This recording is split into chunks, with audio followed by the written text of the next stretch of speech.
Here's another interesting little quirk about Class E and Class F materials and the difference between election material and petition material. So just right, this is like, I'm just adding the photos into this document now. And these examples, I've actually never seen this other example before. There's one from 2005. I don't know where it appeared from. I've never seen it pop up in the search results before. But there's this picture here of like a bit of puppetry going on here with, I think that is Miliband as well. Like kind of like radio control puppetry or whatever. But the one below, the one where Miliband's in the pocket of Salmond, belittling him or making him like some kind of Lilliputian or little person, definitely belittling them or mocking them. This is effectively, when you print it and publish it and put it all around the whole country, the whole nation, right? You're getting into the same area of the Conservatives acting towards, personally, Ed Miliband, as you're getting the Stop Ulez protesters holding signs and banners and saying words towards Sadiq Khan, right? I mean, I don't know how you could say, well, you know, they were close to his house and it's all to do with the area, but the reason they're in that area is for something that they're addressing to the public, for or against a certain cause, and they've got a legal right to ask any members of the public in any area or any premises. The police can't move them away because, you know, it is police canvassing. They're stopping them addressing or delivering to individuals in that vicinity, which they've got a right to. You know, if Sadiq Khan wants to be the mayor, then, you know, you got the right to grievance against him. He shouldn't be the mayor, really. It's not the type of job that people should do if they don't want people to grievance. And really, the order that Khan made to expand the Ulez has actually caused harassment and grievance to everyone else. So you say, well, what right does Khan have to make that order? Well, he's got the authority to make that order regardless of the effects of other people. He's taking money off them. He's not just causing them distress. He's taking money. How can he do it? Oh, he's got the right to make the order in the interest of the public. Well, that this exact same basis of the right to oppose the order, right? I mean, if you think of all the people who Khan is stressing and even taking their money off them, depriving them of money, and even causing them to get their property, you know, taken by bailiffs if they don't pay. So when the police are saying, oh, you know, they're distressing or harassing Khan, it's kind of joke because you're entering the process by which Khan makes an order.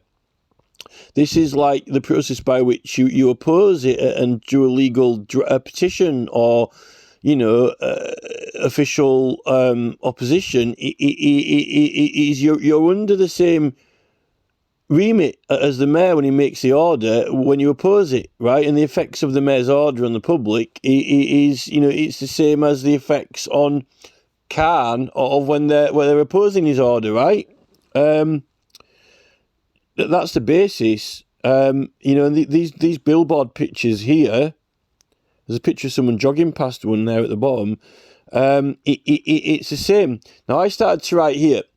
Literally, it boils down to the exact same basis, really, as these billboard representations and the same privileges. In fact, you could say that the Stop Ulez petitions have more certain immunity because they are Class F.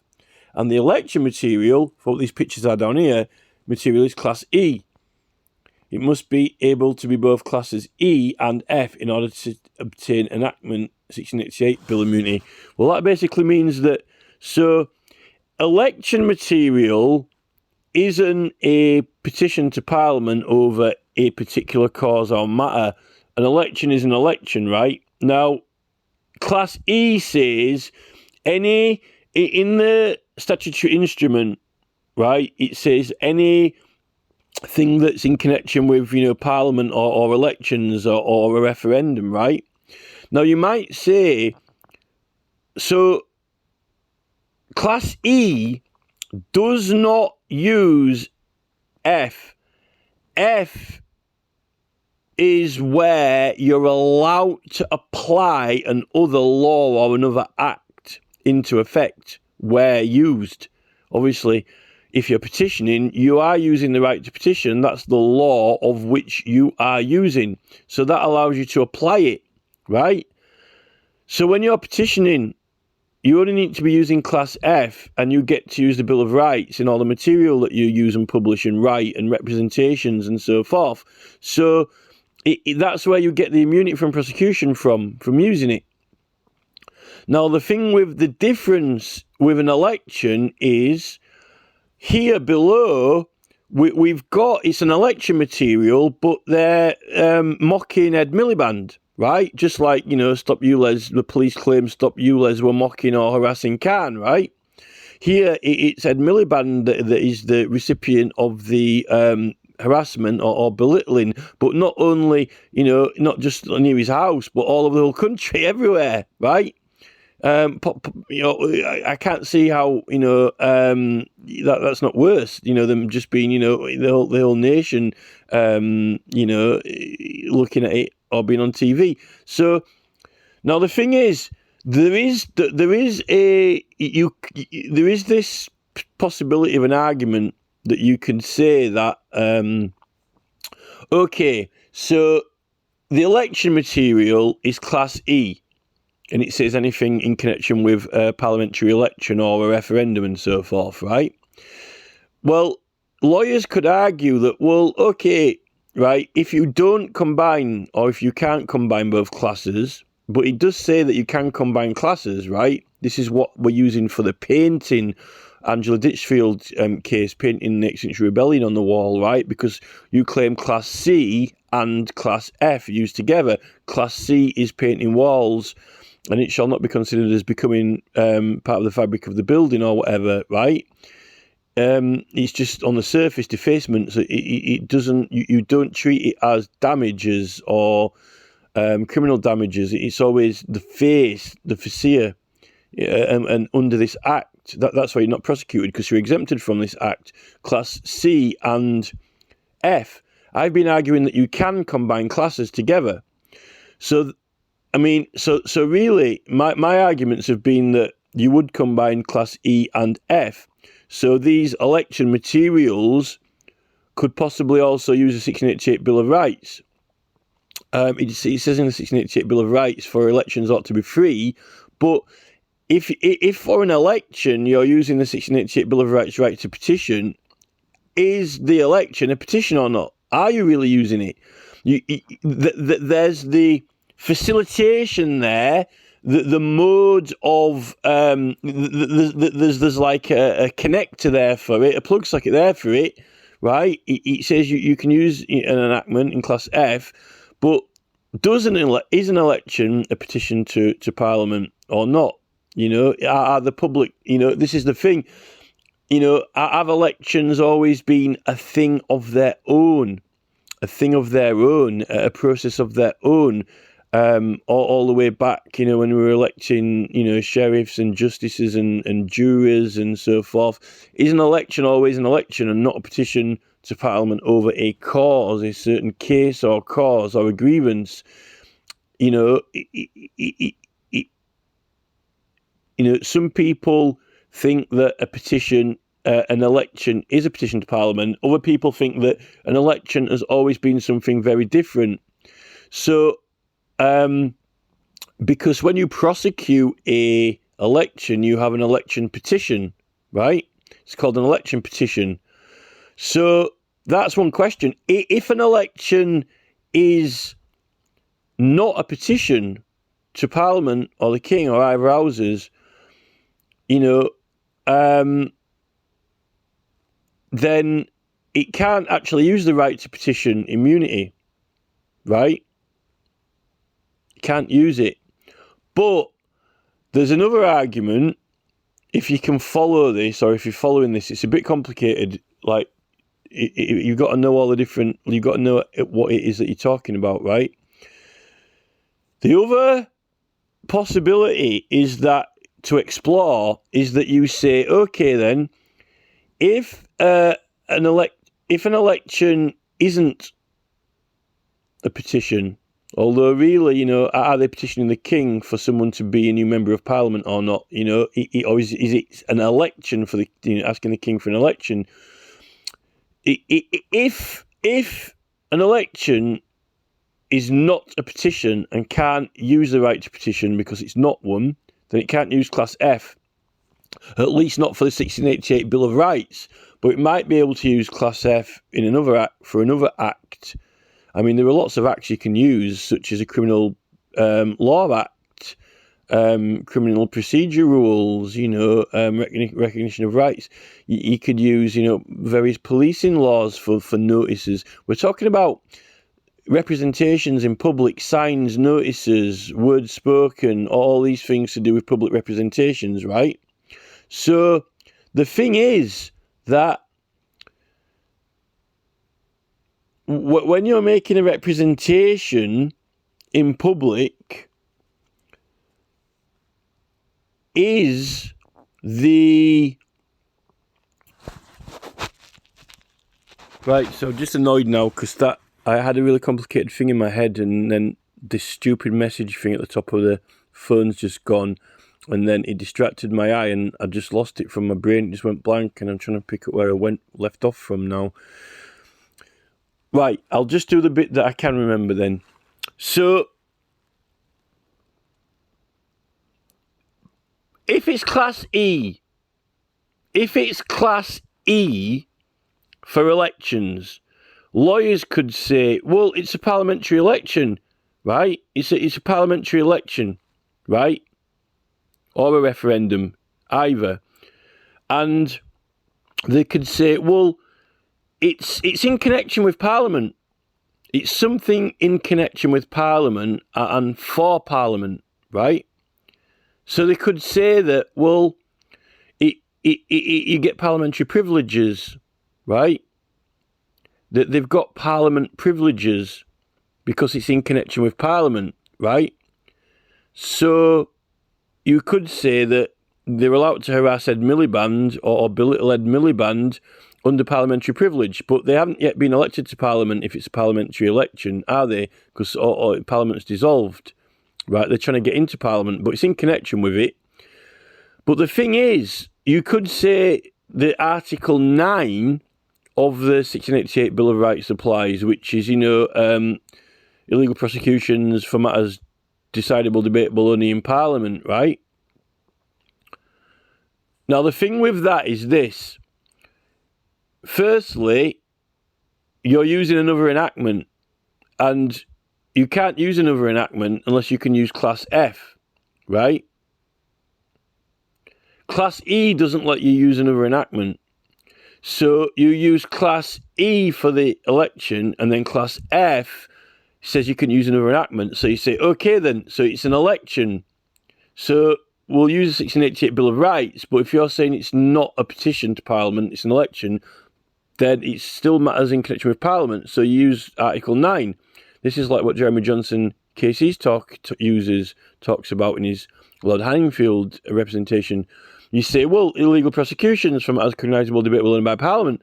But the ironic thing is about that, if you want to use parliamentary privilege, not the right to petition, so you can have Class E and then say, right, well, it's Class F because we're using an enactment, the 1688 Bill of Rights, but not the right to petition. Instead, Article 9, illegal prosecutions for matters cognisable, debatable only in Parliament. But the thing is, the election,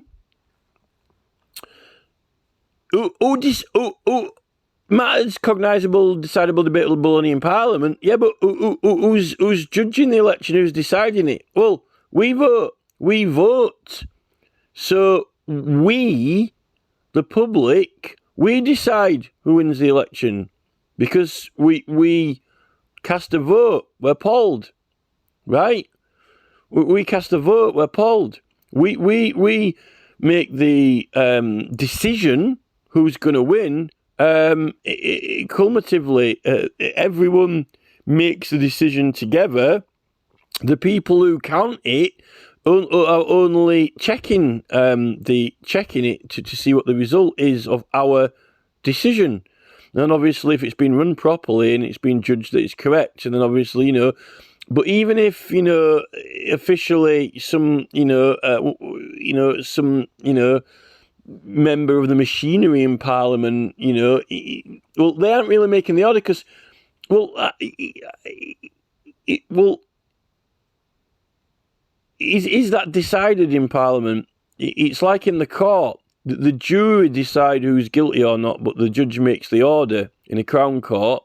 But the jury decide, they debate, decide, right? Cognise it, and the judge makes the order. So it's a collaborative effort, right?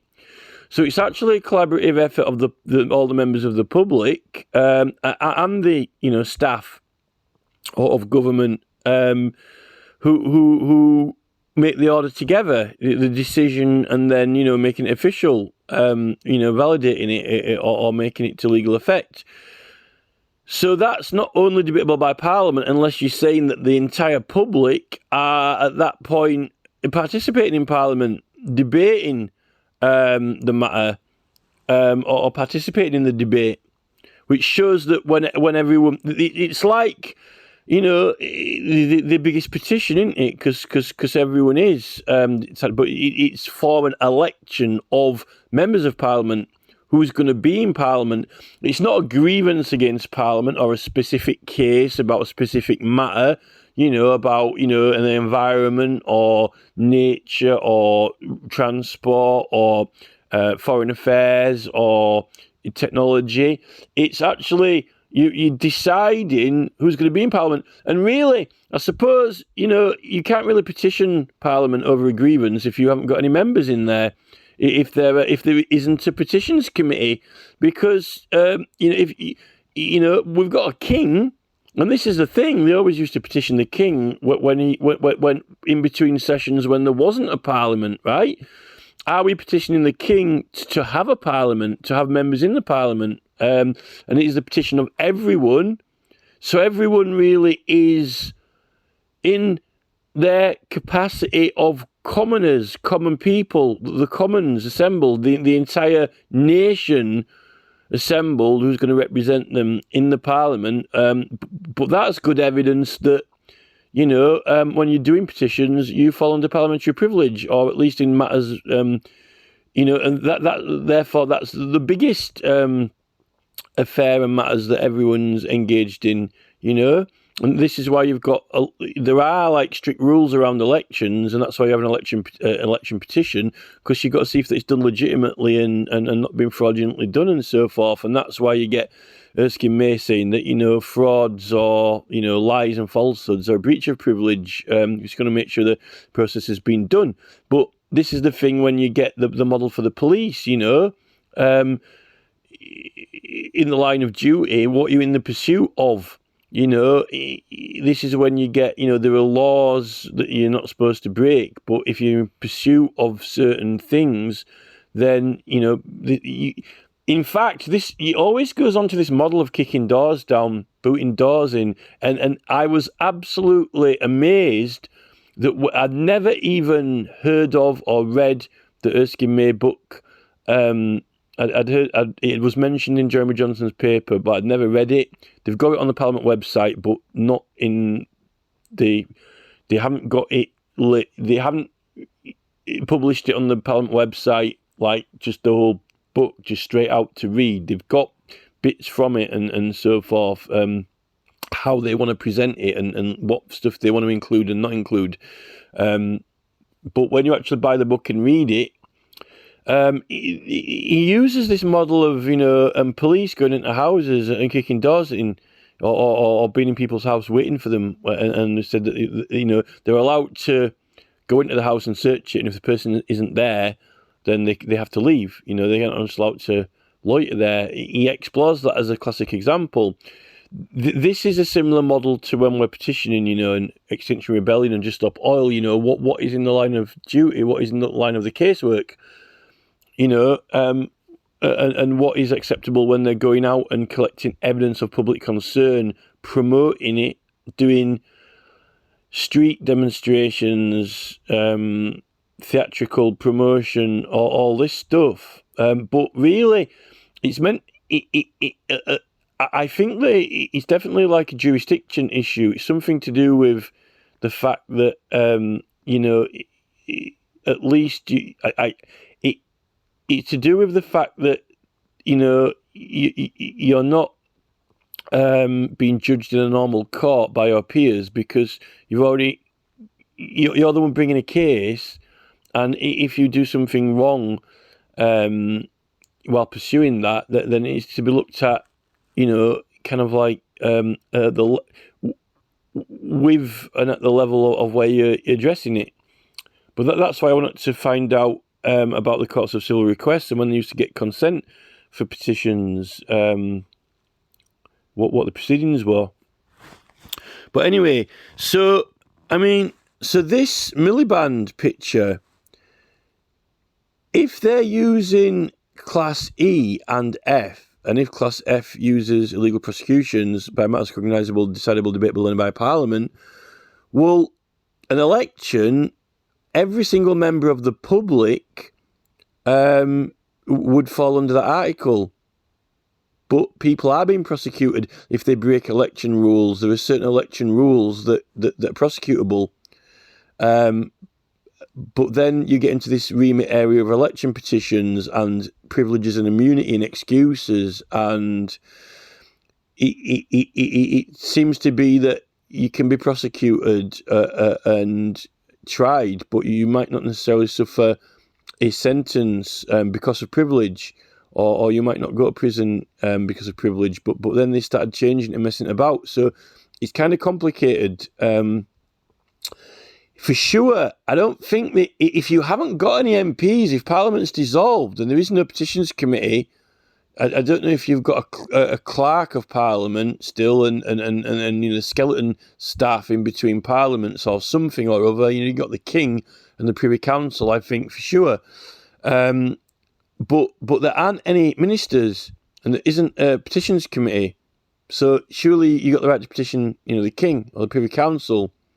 Oh no, they've got the House of Lords, haven't they? I mean, even if Parliament's not in session, the Lords are permanent position, so it's either Houses of Parliament, so you've got the House of Lords for matters cognisable, decidable, debatable, and by Parliament. Well, the thing is, it's in connection with Parliament, but it does Article 9 have to be illegal prosecutions for matters cognisable, debatable, decidable only by Parliament? Well, the thing is, an election is not only decidable by elected ministers or the Lords. The election is decidable by the public. Everyone, the entire commons of the nation assembled, the entire common people assembled. So, illegal prosecutions by the King's Bench for matters cognisable, debatable only by Parliament. Well, for that election, in connection with electing Parliament members, are every single member of the public under Article 9 for that election, because it's in connection with Parliament? Do they fall under Article 9 to elect ministers for Parliament? Therefore, all prosecutions are illegal. Or does Article 9 only apply to the Lords and the Commons members once they're elected? That's the thing. So that would suggest that maybe it's not Article 9, it could be, the Bill of Right to Petition. Maybe you are petitioning the King for new members of Parliament, and then you would have the right to petition.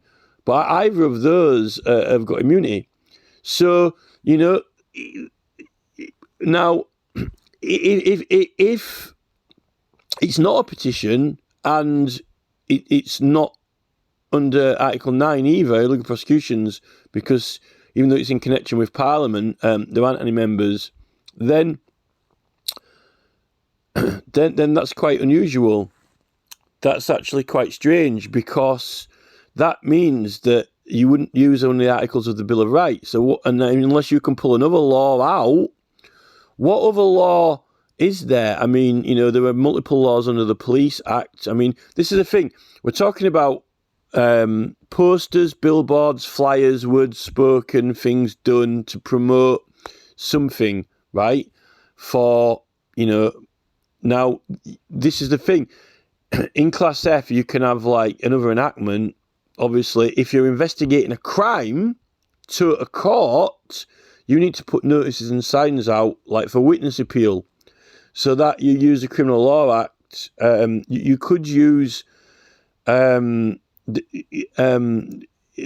offenders from the 1967 Criminal Law Act, because that means that if you're pursuing criminals and someone obstructs you, then they're committing an offence. So if you need to hand out witness appeals, right, to get witnesses to come forward with evidence so you can prosecute someone or find them, someone obstructs you, they're breaking the law. So if they stop you, if they stop, like handing out Madeleine McCann flyers, have you seen Madeleine McCann? We're trying to find out where she's gone. Then they're committing an offence. That's like policing.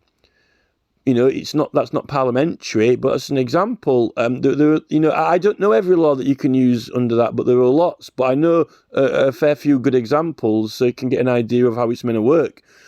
But we're talking about things in connection with Parliament, so you can get the right to petition. You can hand out notices for a sporting event, but that's not got any particular privileges or anything like that. Public Meeting Act, you might use the Public Meeting Act if you're assembled. If you're having a meeting, all right, so if you're having a meeting, right, about running a marathon through past Sadiq Khan's house, right, and people are assembled, and they're assembled having a meeting deciding, what the route should be or how long the road should be closed for. Not the police, the public who are going to organise it. They're having a public meeting. Now, if you remove someone from the meeting, or if you prevent them from giving evidence at the meeting, or that's illegal. So the police, if you're having a public meeting near or outside Khan's house about a marathon going past his house, the police can't remove you from that area, I don't think, because you're using an enactment, the Public Meetings Act, which prevents them from removing you from the area, right? Or giving evidence if you're assembled for a meeting. That's not petitioning Parliament, and it's not an election, and it's not a police investigation, but it's another act that says that it's illegal for you to be removed. But it says a lawful meeting. It says a lawful meeting. It might not be a lawful meeting, I suppose, maybe if they're harassing someone, unless they're using another act which makes the material that they've got not able to be prosecuted against or break the law. So, that's in the wording of the Public Meeting Act, a lawful meeting. But if they weren't particularly breaking the law, this is when you get into a proper legal case. This is in court when you've got to argue a case over, whether something is likely to cause harassment to someone or likely not, and if, what is the vicinity. These are all lawyer arguments and lawyer... That is actually what is not my kind of thing, because then you're getting into this common law. This is what the solicitors and barristers are paid for, to argue. Black belt barrister will argue question and argue that it was or was not upsetting someone, or it was or was not within a certain area, or that isn't overriding objectives and rights. Overriding objectives and rights, you don't argue or debate them, really. You just identify. It's just like more clean cut. Either you're doing something and it qualifies for something, or it doesn't, but not as a defence against the charge. It's like, if you have a heart attack in court, right? Yes, they have to establish if you are having a heart attack or not, but it's not a plea, is it? It's nothing to do. You don't plead guilty or innocent, right? If you have a heart attack in a courtroom, right, that is absolutely separate from if you're guilty or not of the offence they're saying you did, right?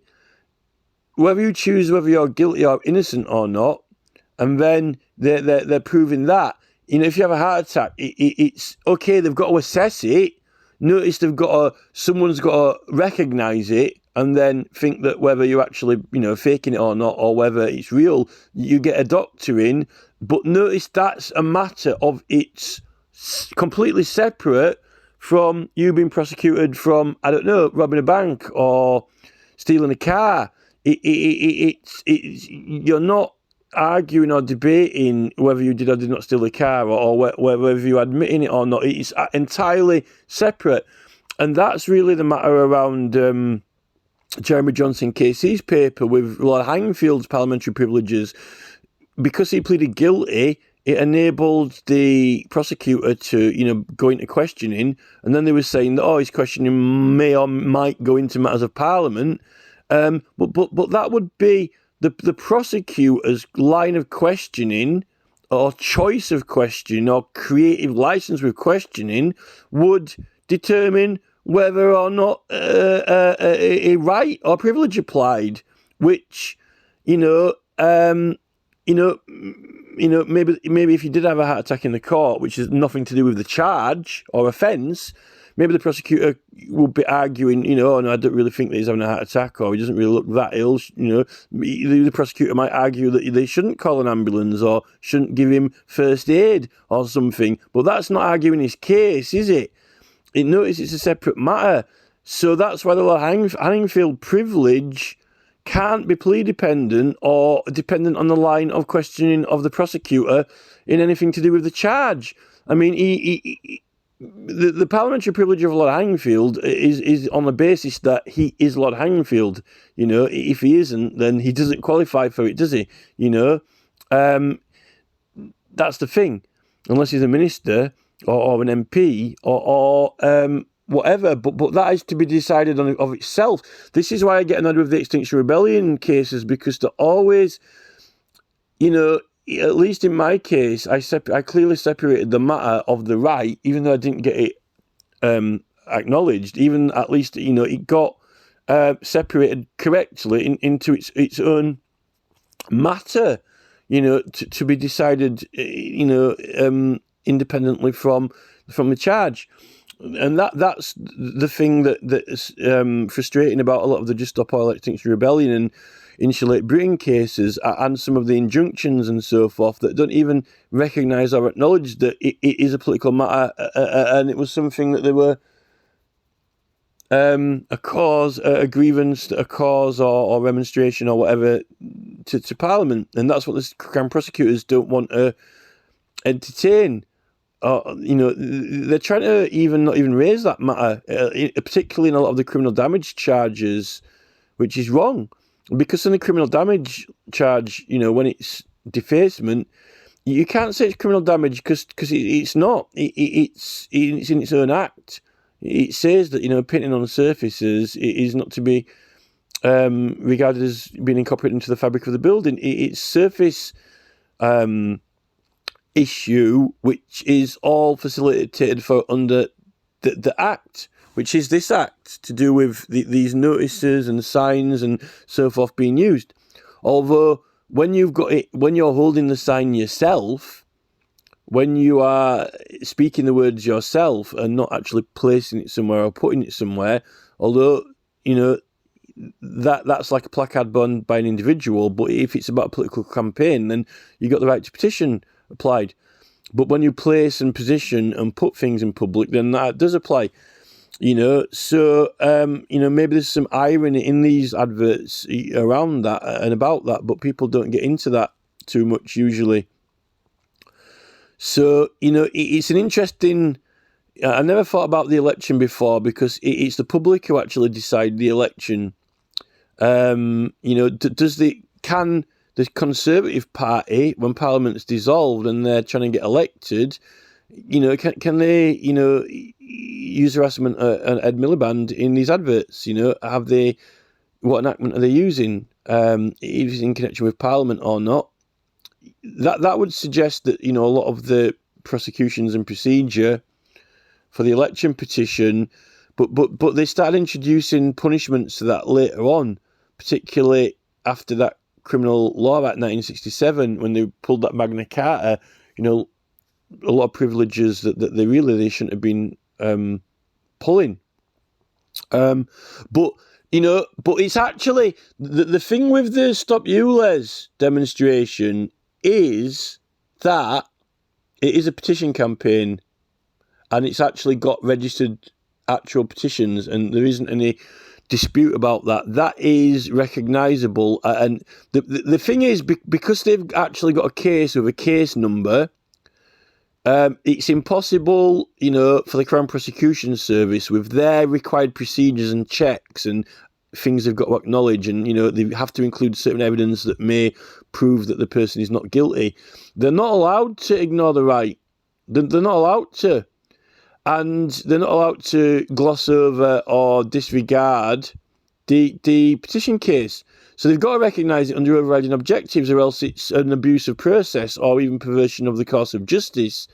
Stop Ulez are doing petitions, and they are signing them, and they are trying to collect evidence of further public concern. And they have got the right to petition on their notices. And they ventured into a little bit of election. They started getting into election area, which is kind of a bit messy, because elections are meant to be fair and there's a lot of rules and procedures around them. In fact, the whole election issue is more alarming, and there's a lot more potential crimes and offences, that there's a lot more arguability for prosecutions to be brought against people than the petitions. The thing with Stop Ulez is they're doing a little bit of petitioning and now a little bit of election stuff, kind of like but this Ed Miliband advert, it is definitely, I don't think it does qualify for petition, or is doing petition.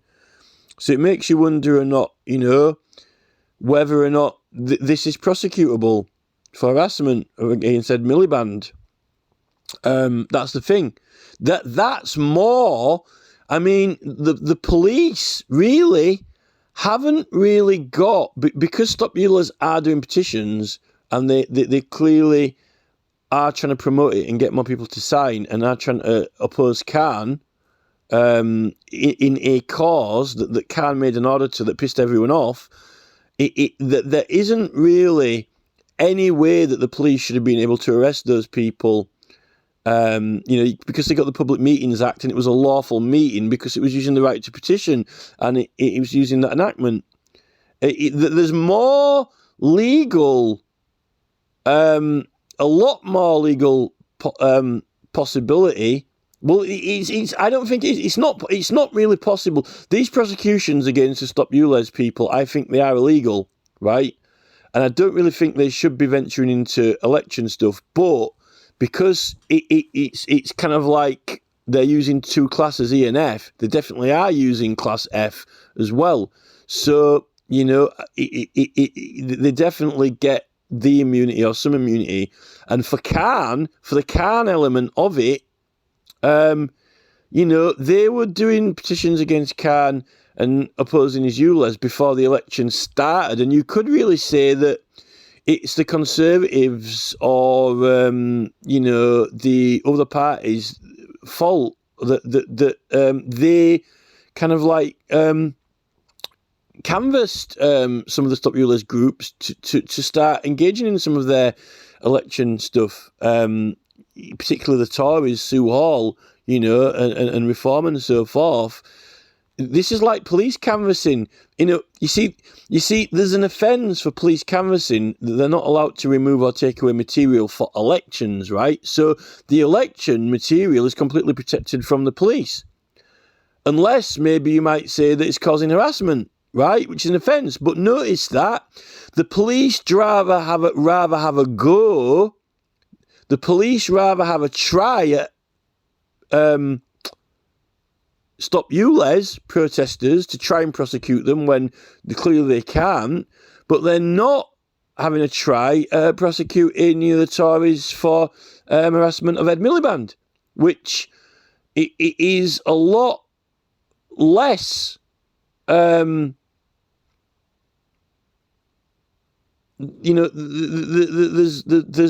now, I think, little, very little law which seems to show that, although, if it's a candidate, the candidate themselves, but who's exactly petitioning who with, the election, and is it a petition? Is it are the public? You see, in the ironic thing is, you've got these nominees.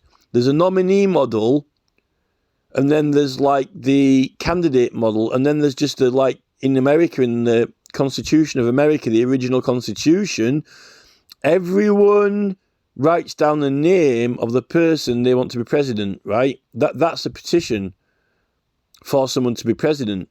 But if certain nominees or candidates are put forward for the public to vote for, right, the public didn't, they're signing someone else's petition. So it's kind of like, someone else is bringing the matter or case to the public, and the public are just signing or supporting it, rather than, the public, the focal point of it is kind of changing slightly. But I guess, really, it's all under the same process and procedure, although the focal point of whether it's the public just going and writing down what they want, or someone else putting nominees that then they vote for, it's, are the candidates asking the public to support them, or are the public asking the person they've nominated to be the president? Are the people asking the person they have nominated to be the president? Are the public asking that person to be, a minister or MP or president, or a councillor? Are the public asking them, or is that person asking the public to make them a, MP or minister or senator or whatever? Who's asking who? But does it really matter, as long as it's the same, under the same process? The label of the same process. However the process is organised or run. That's the thing. But like I said, if you haven't got any MPs and if there is no committee, you're definitely not petitioning the House of Commons, that's for sure. Are you petitioning the House of Lords? Are you petitioning the Privy Council? Are you petitioning the King? Or is it just an election that there is no Parliament? We'll have an election for Parliament. It's a thing of its own, right? And it's the public who judge and decide. So, that's Article 9. All these arguments aren't really a defence against a charge. They're skeleton argument for, it's like, you're trying to prove the right, but you're not proving the right is not trying to defend against the charge or argue the charge, or say that you did or didn't do the offence, or make an excuse for doing the offence. That is what the CPS are trying to do. And really, the thing is, the Crown Prosecutor, because they've got a legal obligation to recognise the right, and if it's, if that right is, if that right is obvious or valid or required for the CPS to do it, they shouldn't even be prosecuting. And who are they going to argue the right with? Amongst themselves. This is, I think, where you get the barrister or lawyer or whatever, and they're going into the court just not on the same page or in the right action or process or whatever. But another interesting thing with this case against Stop Ulez is that they're trying to raise money for the case through the groups, and they're trying to get support for the legal case now.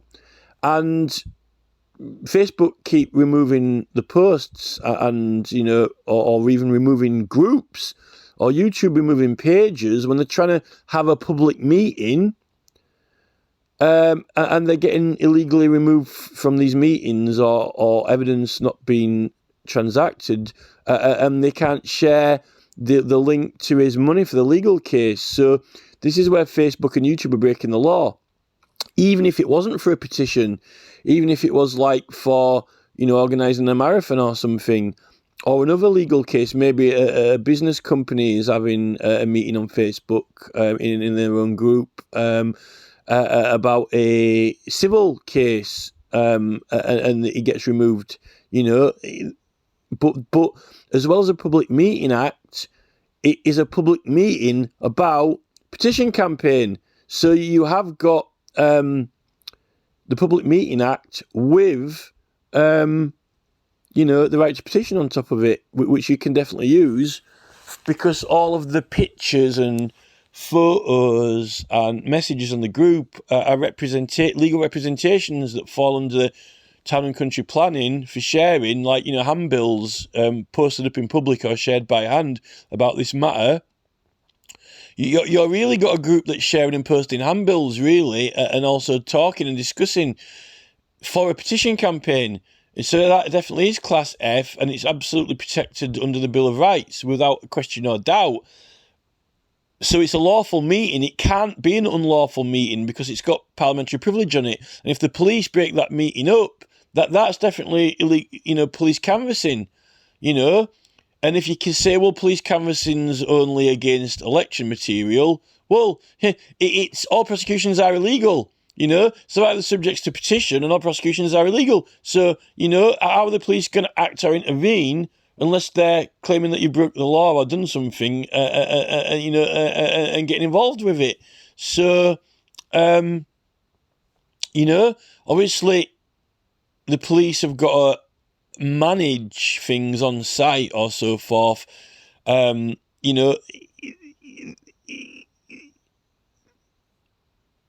then you get into the boundaries of the Tumultuous Petitioning Act, public remonstrations. If it is a breach of privilege, then what? What court is it heard in? And are the police meant to bring it to the High Court or the Supreme Court or whatever?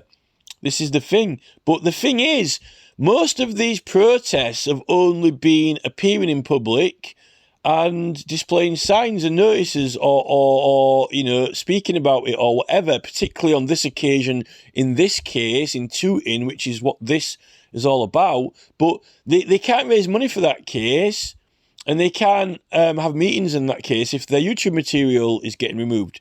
So this is why I'm saying to the lawyer who's dealing with it, I'm saying to them, look, there are lots of different things that you can do in law, particularly, when it's a prosecution charge, even if it's a rights claim and not a defence against this criminal charge, even if you're claiming a right, which they should be doing, not putting in a defence, that they should be claiming the right, laying the right, making the CPS recognise the right and the court. Now, the thing is, the Crown Prosecution Service and police are meant... YouTube and Facebook are breaking the law by removing the material from the groups. So the CPS and police are meant to be prosecuting like Google UK, YouTube UK, Facebook UK, but they're not. So this is like why I'm saying to this lawyer or solicitor, I'm saying, look, right, your client who has got this legal case, right, he needs to raise money for this legal case, and Facebook and YouTube are preventing him from doing that. And the prosecutor who's bringing the case against him, they're responsible for prosecuting YouTube and Facebook for that. So you need to...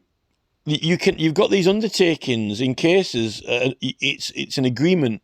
An undertaking is that one of the parties will agree to do something, right? Well, the thing is, the Stop Ulez campaign are trying to defend their charge or put their rights claim to the court, and YouTube and Facebook are stopping them. The police are stopping them in the streets and trying to stop them doing the petition campaign. And then Facebook and YouTube are removing them from the groups. And it's the police and CPS's responsibility to uphold the Public Meetings Act, but they're not. So the Crown Prosecution Service must agree to an undertaking, I think, the Stop Ulez group solicitor, lawyer, barrister must make the Crown Prosecution Service agree to an undertaking to prosecute Facebook, YouTube, Instagram, Google, Facebook, YouTube, Instagram, etc., for removal of people's public meetings and political content. Because how can you defend yourself if you can't raise funds for it? So then it's also in the public interest as well. The CPS should be prosecuting anyway. And another undertaking is this. And this is the thing. Why are these people even campaigning to Khan? They're campaigning to and against the Mayor of London to stop Ulez. And they also raised it to Parliament through a petition, which is listed. I think Sue Hall also received a petition. But there is a case number to Parliament for it, that Dave Fowler's case, so it's all above board. The CPS cannot ignore that Dave Fowler's case that, half of them have signed anyway. And that undertaking is this. The Ulez is illegal anyway. I don't think it's lawful because it's against Magna Carta and the Liberty of London. The A5, the King's Peace route, and this lawyer or solicitor actually is on the A5, believe it or not. The Watling Street, which crosses with Fosse Way at High Cross, it's meant to be this King's Peace route, which is in Magna Carta, toll-free route or whatever, and you're not meant to charge people for passage on the route. You're not supposed to take money off people for movement on the route. We're not even going to go into the argument of what is a fine, what is a toll, what is a charge. They're all different. No, right? It's simple, right? Someone takes money off you because you moved from one place to another place and they take money from you. That is a toll, right? You moved through an area or from one point to another point and they took money from you for it, right? Or demanded money for it. That's the bit. There is no other basis. That is the skeleton basis for it, right? So, and it hasn't actually been challenged. They're saying it's been challenged, but it hasn't. And you wouldn't challenge it in the European court because it's like Magna Carta of England. You don't have Magna Carta in Europe, or the laws of Edward the Confessor or the Charter of Liberties. It's particular to England, and it's so particular to England that it says that any judgments that any court makes and Parliament, like, when the Secretary of State makes an order, like, an instrument, a statutory instrument, and when Sadiq Khan makes Ulez into effect, he's making an order as a commissioner under a commission. He's the mayor, he's like a judge. He's making an order. He hits a hammer down that, there shall be a Ulez zone. He makes the order, right? He can't make an order. All judgments that go against the Great Charter are illegal and void. Now that's another thing in the statute. So and this goes back to the congestion charge with Tony Blair, right? But people weren't, as they didn't have as much information at their fingertips back in 2002 or whenever, when Tony Blair did that. People didn't have as much information, and you get a lot of blags. Someone's challenged parking charges, I think, under the Bill of Rights, that Robin de whatever Crittenden case, and I don't think that anyone has challenged this head on with the Magna Carta at all. Some people are claiming that they have, but they haven't. So, and then there's the whole thing with Magna Carta that Liberty of London is still in effect, so it needs looking at. And if that is against Magna Carta, and the Mayor of London committed an offence against the Magna Carta by making Ulez, the CPS and police should be prosecuting these people. I mean, they had a go at prosecuting Lord Anningfield, didn't they, when he committed a fraud? The CPS want to have a go at Lord Anningfield, but they don't want to have a go at Sadiq Khan because they're Keir Starmer's best buddies. That they're all avid core Labour Party voters, the CPS, the Crown Prosecution Service, effectively is like the Labour Party. They're not going to prosecute their leader, Keir Starmer, or the mayor, their head Labour Mayor of London, which this is all complete corrupt practices. So there's another undertaking, why aren't the CPS prosecuting for breach of Great Charter? And then, how was Parliament opening with all the ancient rights and privileges when some of them were repealed in that 1967 Criminal Law Act? Some of the Lords' privileges were repealed in that. Why are they opening Parliament with them? Kind of ridiculous. So, but the Liberty of London has not been repealed. That's the second undertaking that I would hold the CPS to, as part of this Ulez prosecution. Firstly, they're trying to raise more money for a stronger case, even if it's not defending a charge, but trying to prove the right.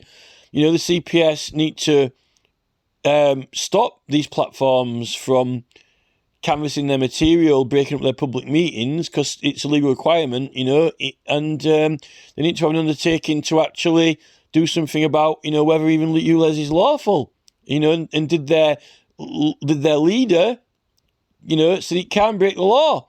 And if they refuse to prosecute Sadiq Khan, could they be refusing to prosecute him because, he's a leader of their political party? Could we have, how about this? How about an undertaking? The defence, the barrister, the solicitor for Stop Ulez, want to know. They want the prosecutor to the CPS to agree to an undertaking honestly, with evidence.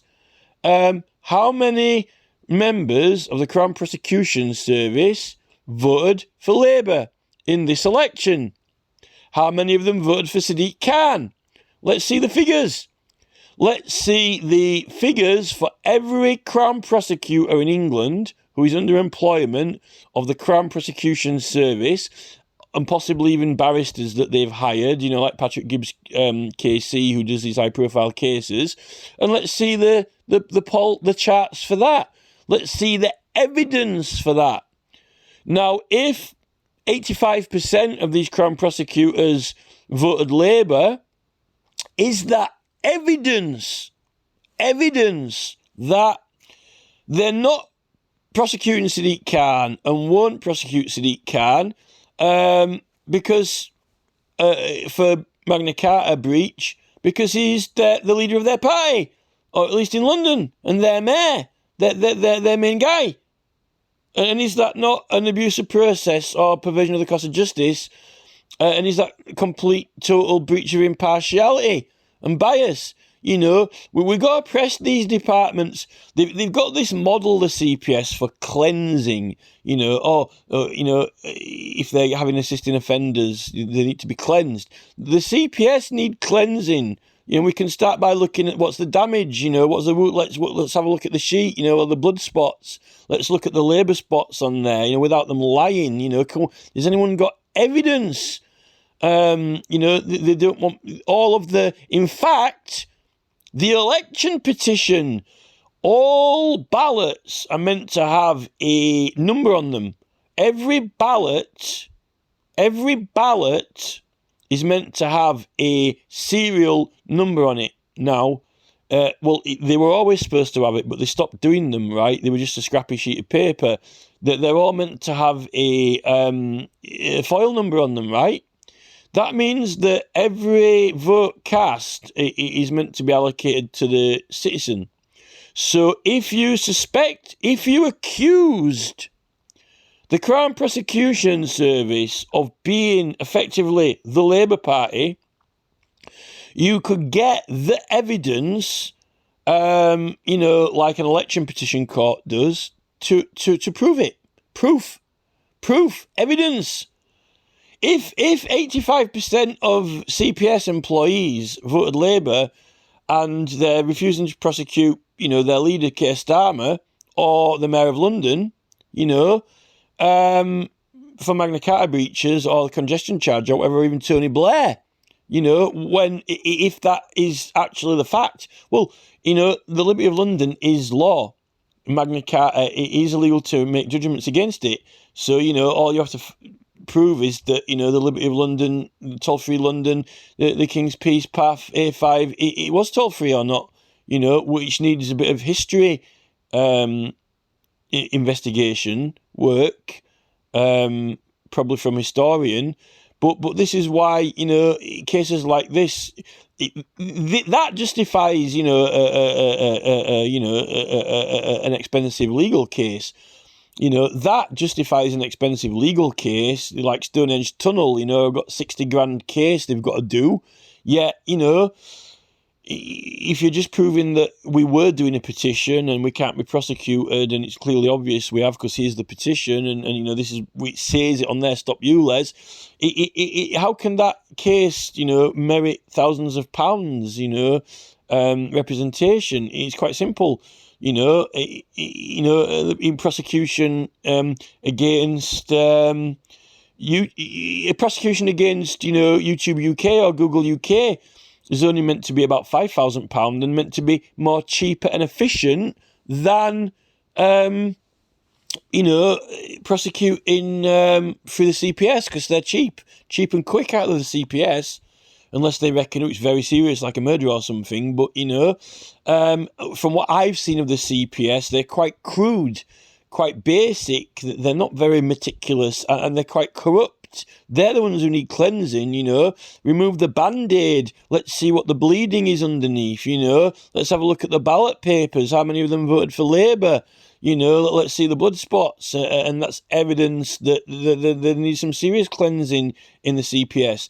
This is the type of case that needs to be brought with you know, this type of, when you get a large group of people, you know, funding big cases about, you know, when the police have prosecuted them, the police have prosecuted these Stop Ulez people for just, you know, doing a remonstration, which clearly falls under parliamentary privileges, because it's a petition to Parliament with a case number.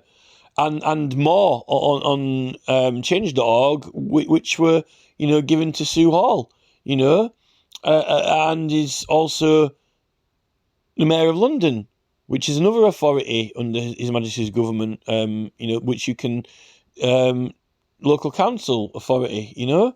So, you know, there isn't really any argument or dispute about, you know, they can't be charged with harassment. There's no way, you know, because they've got parliamentary privilege, and, you know, they've got more right to be near Khan's house and, you know, having grievance against Khan than these conservative Ed Miliband mockery billboards were positioned, you know, all over the whole country, mocking Ed Miliband. It's the same legal basis for that, you know, and if it takes, you know, a few grand to have to put that to the court in a concise and, you know, accurate, clear, professional manner, then so be it. But it's not a defence against the charge. It's just proving that they got the right, you know.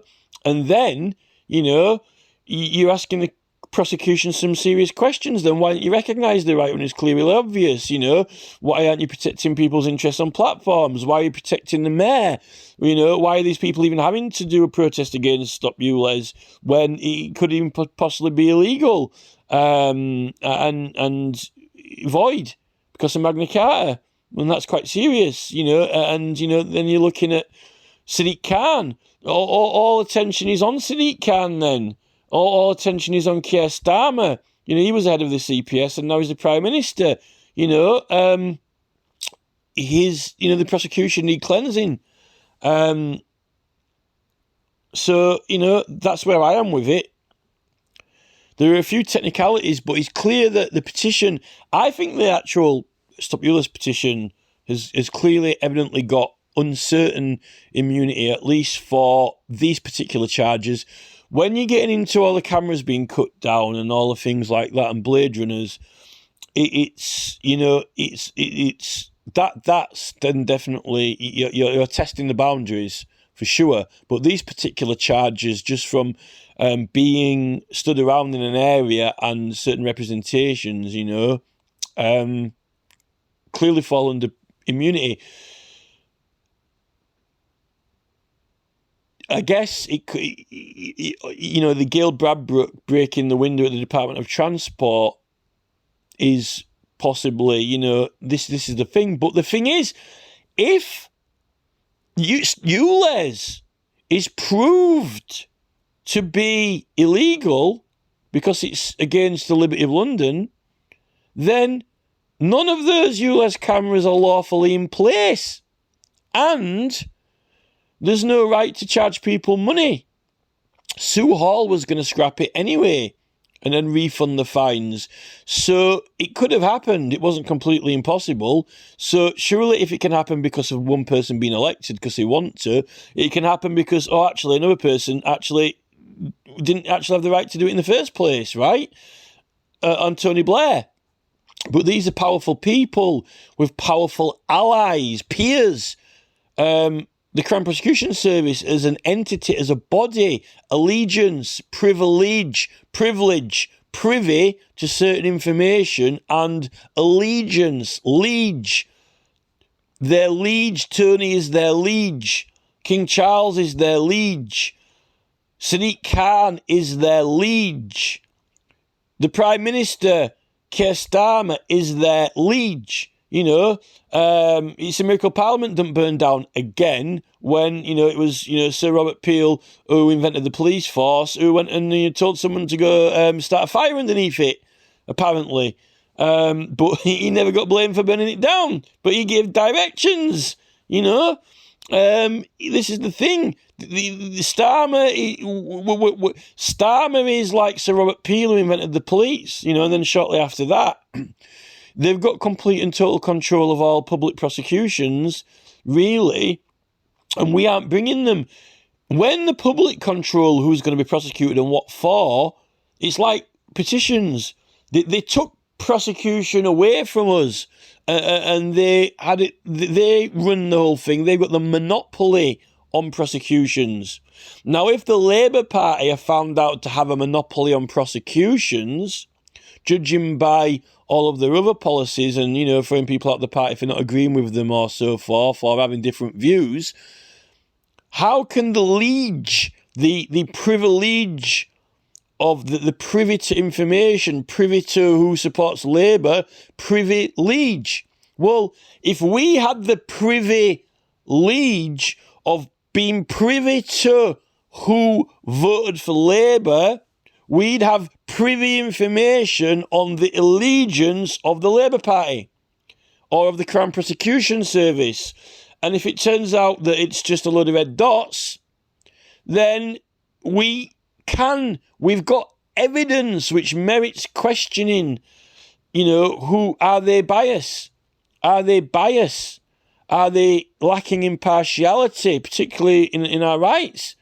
They're failing to recognise them left, right and centre. This is the thing. If the prosecutors are admitting they've got rules where they're supposed to meticulously follow rules, but, Keir Starmer will claim that, it ran like clockwork when he ran the place. But why is it in my case? They didn't acknowledge my rights when it was clearly obvious. I even given them the petition with the number on it. You're waving... how many fingers am I holding up? None. Well, I'm holding 3 fingers up. You can't have a man, Keir Starmer, who's saying that his prosecution service runs meticulously like clockwork, and they run it by the rule book when they're not. They're blatantly lying. How many fingers am I holding up? None. Well, I'm holding 3 fingers. I'm giving you the birdie. I'm giving you the finger. 1. And there's 2, a pair of rods, how many fingers am I holding up? None. Apparently all these Stop Ulez protesters, were giving Khan the rods, but yet they were privileged to do that because they're opposing him after he gave them the more than a pair of rods, a mountain of fines and charges and stress. he's got the right to make the order with the hammer. But the CPS, he's not got immunity because it says that all judgments against the Great Charter are void. And also, if anyone breaches the Great Charter, they're a traitor and have to stand trial in Parliament. Which, if you want to stick him in the Supreme Court, why aren't the CPS getting Patrick Gibbs KC to prosecute Khan in the Supreme Court? Maybe Patrick Gibbs is a Tory. I don't know. This is the thing. These are all things that you can get done with undertakings, right? Show me your cards, basically. You're saying to the Labour Party, show us your cards, your undertaking. You can do it in an election petition, check all the your voting material, prove to us that, you aren't the Labour Party. Prove to us that the CPS aren't Labour. Prove it. There's an undertaking in front of the court, in front of the judge. Is this judge, show me your ballot paper. Get the judge's ballot paper out. Get the judge an undertaking for the judge. Where's your ballot paper? Show me who did you vote for. This is, they need to be pressed on these matters, because otherwise, if you are just, turning up in court and paying thousands to, argue that, you didn't really commit a criminal offence and you weren't really harassing someone or you weren't really in the vicinity, but when you shouldn't even be prosecuted anyway, that's a case to argue for, someone doing sporting event or chavs. It's not a charge for under the remit of petitioning Parliament at all. Not speaking or saying things. Otherwise, Ed Miliband, maybe he's not bothered, maybe he doesn't care. But, it's, that's the thing. The thing is, did they have the right to put it on the billboard or not? Stop Ulez have the right to challenge Khan because he slammed a load of fines on them, which potentially are illegal, But all of the other parts of it to do with the rights are the easiest part of it, straightforward. We need to get, there's a lot of problems that aren't getting sorted out, and actually this is a perfect model of, you've got people who are doing a public demonstration, they've got support from the public on the internet as well, they're raising money and then they get prosecuted, and then, the police and CPS are meant to be prosecuting these platforms, but they're not doing. Why aren't they doing that? And it's canvassing against their material, and then, why are they even doing these protests when the thing that they're protesting against is questionable whether it's lawfully in place, regardless of this stupid Judge Swift case with 5 boroughs, 5 councils, 5 Tory councils, 5 of them, 5 Conservative councils claimed to challenge the Mayor of London for expanding his Ulez. Not whether it's legal in the first place or the congestion charge. And even though there was some very mild, extremely tenuous and limited dialogue on legality of it all, they didn't actually challenge the legality of it. No one pulled out the Magna Carta and said this is illegal because of the Liberty of London, and then proved what the Liberty of London was, right?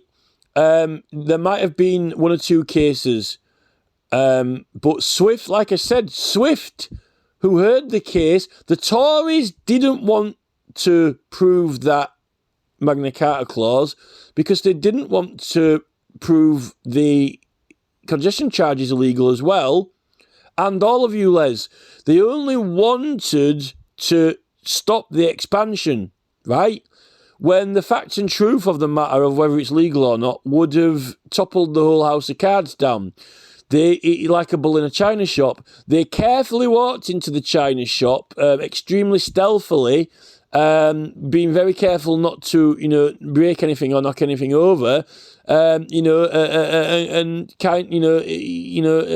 politely and meekly, said, maybe this shop shouldn't expand. They didn't charge in there and say, this shop's selling illegal stuff, because they didn't want to. And this is you've got to know what people's motives are, intentions. All those, Sue Hall was going to end the Ulez fines or give them money back. I don't think she was going to give everyone the congestion charge money back. And they're not all savvy to it. Swift worked.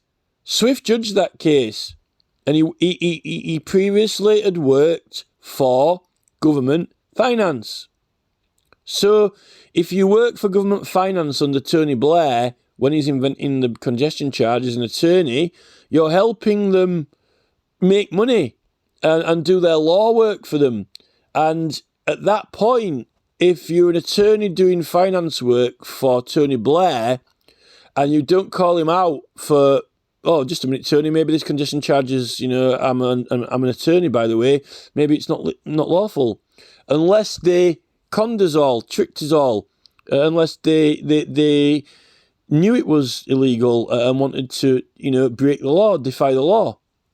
I mean, just look at, this is the thing, how was Parliament opening with all the ancient rights and privileges that have been and are, that are and have ever been, using them to open Parliament and invoking them when Queen Elizabeth repealed half of them in 1967, leaving only this Liberty of London in place and, three others.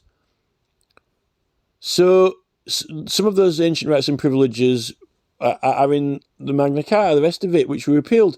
So, Parliament can't open legitimately even at the moment.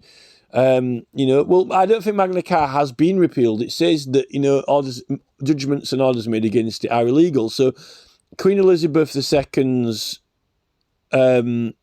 order that she made to pass that act, Criminal Law Act 1967, could be invalid. That could make the Assistant Offenders Law invalid, It could invalidate the whole, we're at the point where a guy in Canada, that Charles Wells, the guy in Canada, he challenged the Canadian government and courts over their constitution and won. That it was invalid, and they actually he proved it, and they couldn't disprove it, or they didn't actually, they just left him alone after that. And I don't even know what Trudeau is doing. He proved that in Canada. So people are proving that very serious issues to do with foundational law are flawed. He's done that in Canada. He's on one of the Verbs programs talking about it. So this is it. But obviously we're getting outside the scope of the Ulez defence. I mean, the prosecutor will probably just want to, defend them, but there is no defence because it's a rights claim. It's a privileges claim, not a defence. And a privileges claim that needs some funding to represent it because the CPS are failing to recognise it. So, and the CPS are failing to protect the rights of these people when they're doing their meetings. So the funding needs to hold the CPS to a lot of, there are meant to be a lot of these lawyers and solicitors are meant to offer services for actions against the police or actions against the prosecutor even. Never mind, hold the prosecutor to an undertaking, maybe prosecute them for perverting the course of justice or failing to, hold the public interest and so forth. But there are lots of different ways of doing it.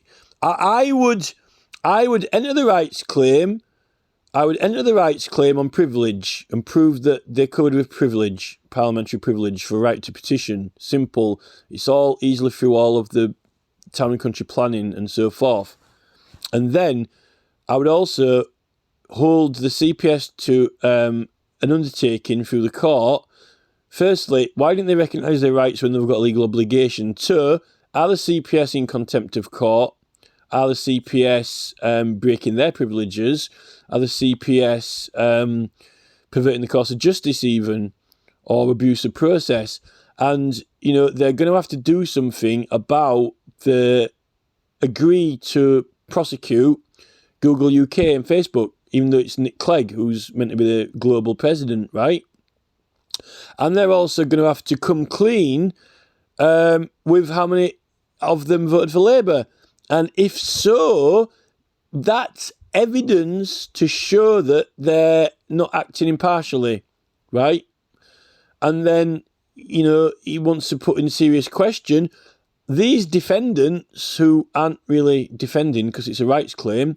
Their actions were caused by a illegal road scheme. We claim that it's illegal. And the CPS should also be proving that. But if they're all Labour allegiances, they're unlikely to do that. And that is a perversion of the course of justice as well. So they're going to have to cleanse themselves with that. That's another taking, self-cleansing.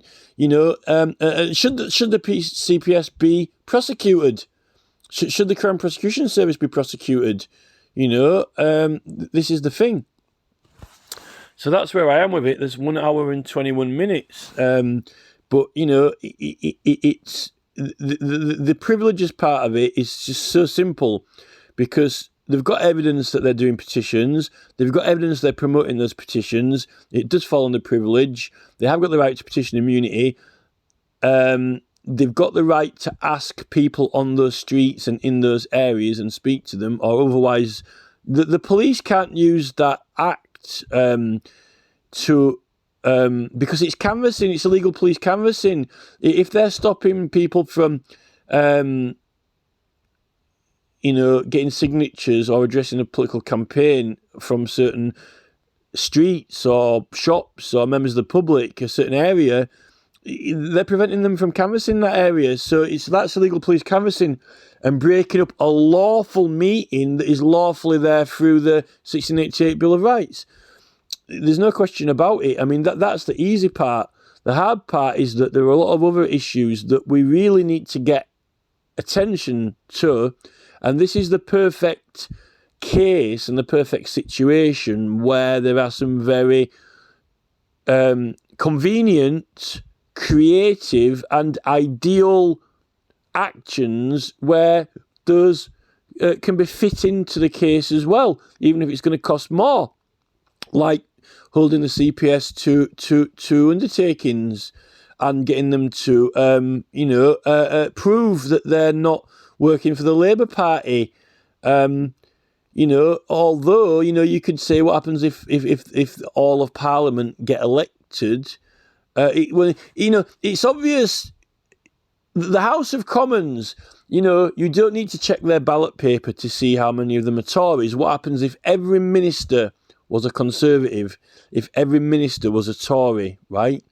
But then the thing is, in public services, in things like law, you've got impartiality. It's in a way what the police and CPS are doing. They're testing the boundaries of these protesters. How far does their right to petition go, even though they haven't even acknowledged it, right?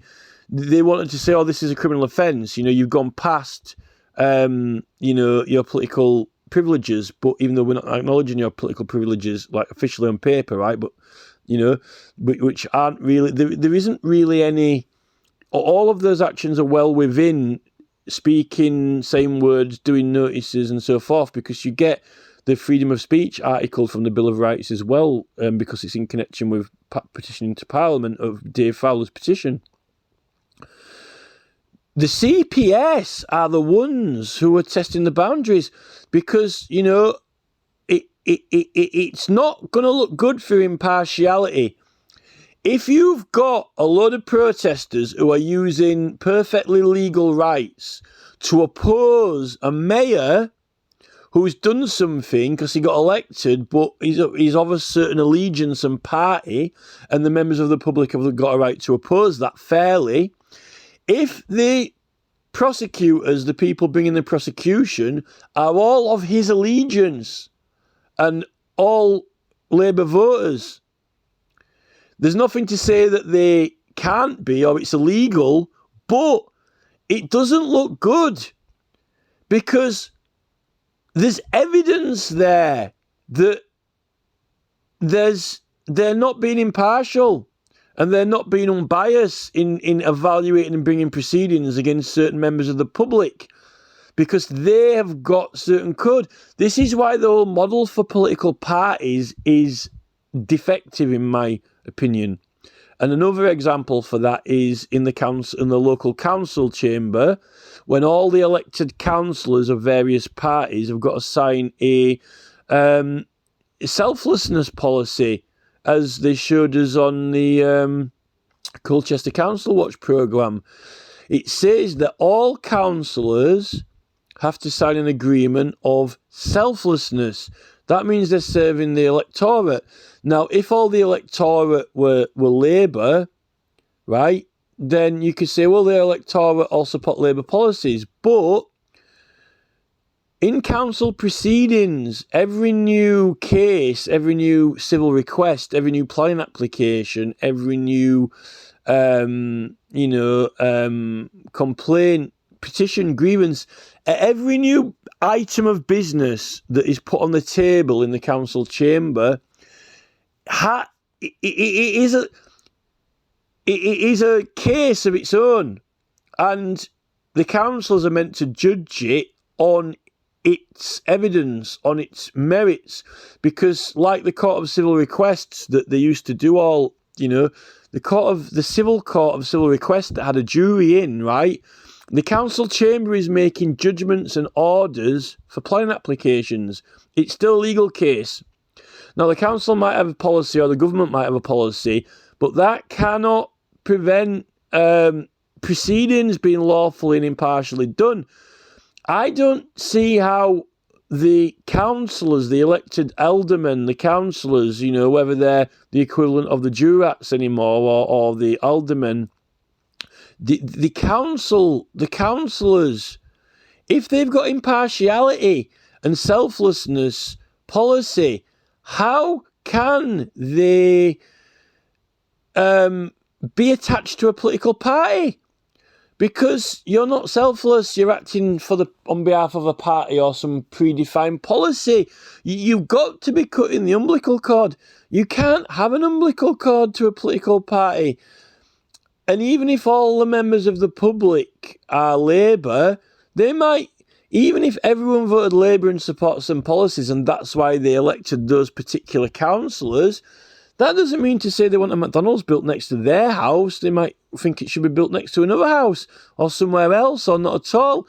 They don't agree with everything. Every case in front of the council cannot have a prejudgment, because then it can't be judged on the merits of the evidence. The jury have to judge each case according to the evidence presented on the table and by law. The jury don't decide by what Keir Starmer says or the Labour Party, because that's not selflessness. The conscience of the own jury, is on the evidence. They can disregard the law. This is the whole argument with, this Trudy Warner case at the moment, and, all this, the jurors, the consciousness of the jurors. If their own personal conscience is, with the heart of Labour or whatever, but that policy doesn't seem to think they can have a conscience. If you're selfless, if you've got a council policy that is selfless, that's surely you don't have your own conscience or your own opinion. It's purely on your electors, which means that it's a tally on numbers, like hands up, how many of your ward or constituency or electorate want the McDonald's, and if 10 of them hold their hands up against it and 2 of them are for it, then that councillor, if selfless, cannot be making a judgment on behalf of his electorate, regardless of what party he's for, because what I mean to say is the evidence presented on the strength of the case by the applicant. There's a strong case for building a McDonald's. At the end of the day, if the public intervene, by petition or by objections, and it shows they really don't want one, then, selfless means that it's on the evidence and on figures and numbers and facts, which is down to the voters. I can't, it's because every case is unique and independent, you can't, I don't see how Labour have control of councils or have policies. I can't see how Labour can have a policy in a council. Obviously, there are lots of functions and runnings of the council that don't require consent from the public or an opinion from the public, like general runnings, and the government are going to decide, how councils should be run and what the rules are, or generally they want to try and promote a certain amount of windmills to be built or power stations or whatever. But this is when people oppose, and then if they don't win in the council, you're ending up spending hundreds of thousands on judicial reviews that are meant to have a jury there but don't, and it's only criticising whether the council went through procedures properly or not. Where's the raising the matter to Parliament? If they don't get where's raising the petition from the local council to Parliament for that? Then they're not doing that. The Petitions Committee in Parliament won't accept the petitions being raised from the local council to Parliament. Oh, planning order number 653785. We want to take it to the nation after we didn't get the outcome we wanted in the local area. We want to appeal it higher. And they've got to try and get 100,000 people to back it.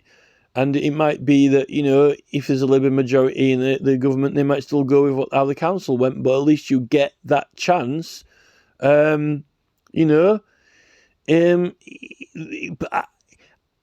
actually, my mind's blown by the concept of a political party now.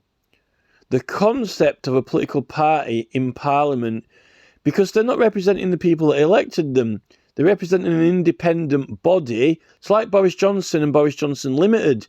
It's almost like the government and then the government limited by a political party. It's almost like the people limited. It's almost like, the will of the people limited. This is the people and this is the people incorporated into Labour. Well, what's the point of incorporating the people into Labour when, you just ask us what we want and we tell you? It's all like, it's like some kind of, it's like a red herring, isn't it? It's almost like it's some kind of, I don't, what is the purpose of it? You elect someone to represent a certain number of people, and in all matters, on whichever issue is on the table, the majority of those people on each matter, it comes out of the mouth of the elected person, right? That's really what Parliament is meant to be.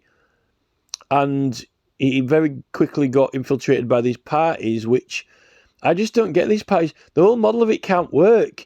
Like this selflessness policy is impossible. You can't have it if you're a member of a political party, and you're meant to, it doesn't work. It's and this is the thing. All this is on paper, and all of this is like in the mind. It's like it's in writing, and it's a concept which people agree with. And it's not like an actual Meccano working model. Keir Starmer said, "Oh, my dad was a toolmaker.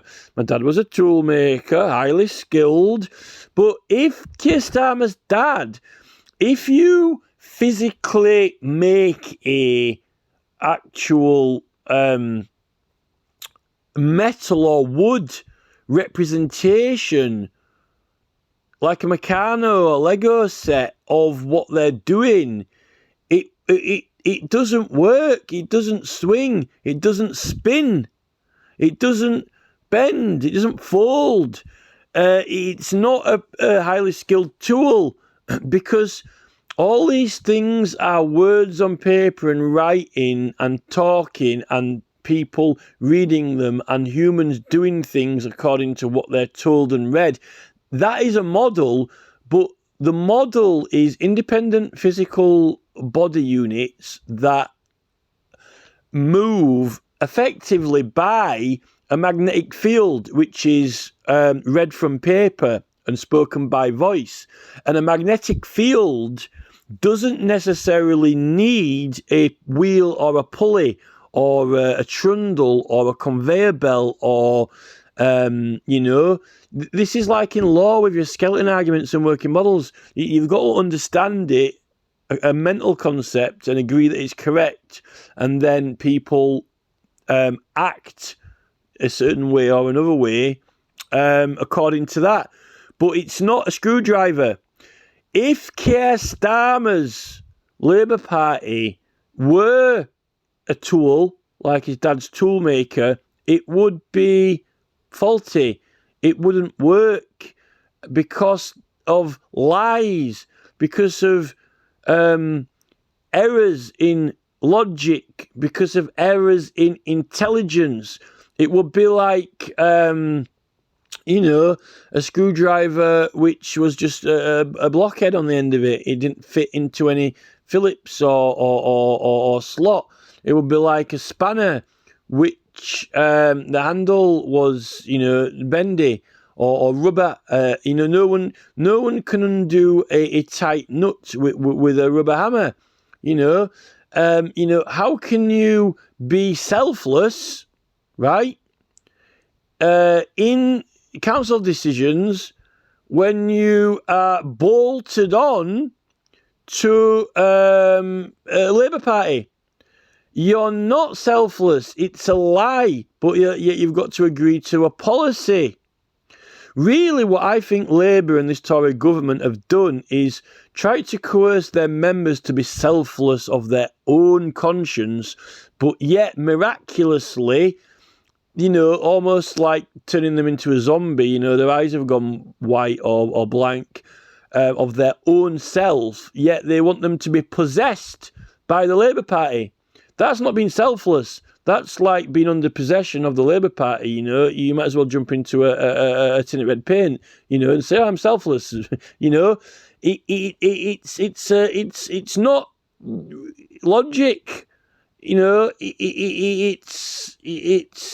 It's effectively a lie.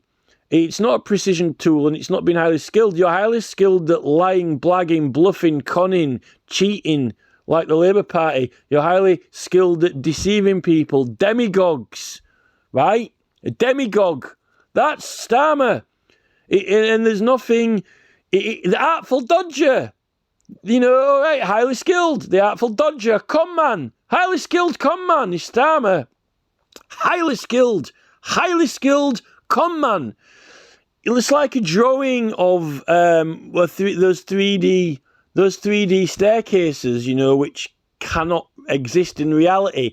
On paper, right? In fact, I've been talking so long, I wonder if I could find that picture. This is it here. These are some of them.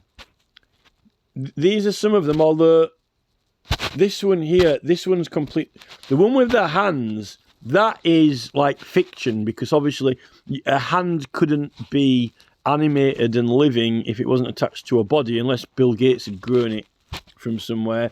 Unless Bill Gates had grown it like his new, growing meat on a stick or whatever he's doing, But it's like this, that's fantasy though, fantasy fiction. But then we've got this picture here. Now this is more like it, because you would be led to believe, that this could exist, right? But it can't actually exist because it's two-dimensional, right? So it looks 3D, but it's actually like a flat drawing, you know? So it can't... There were quite a few drawings of this, like staircases that...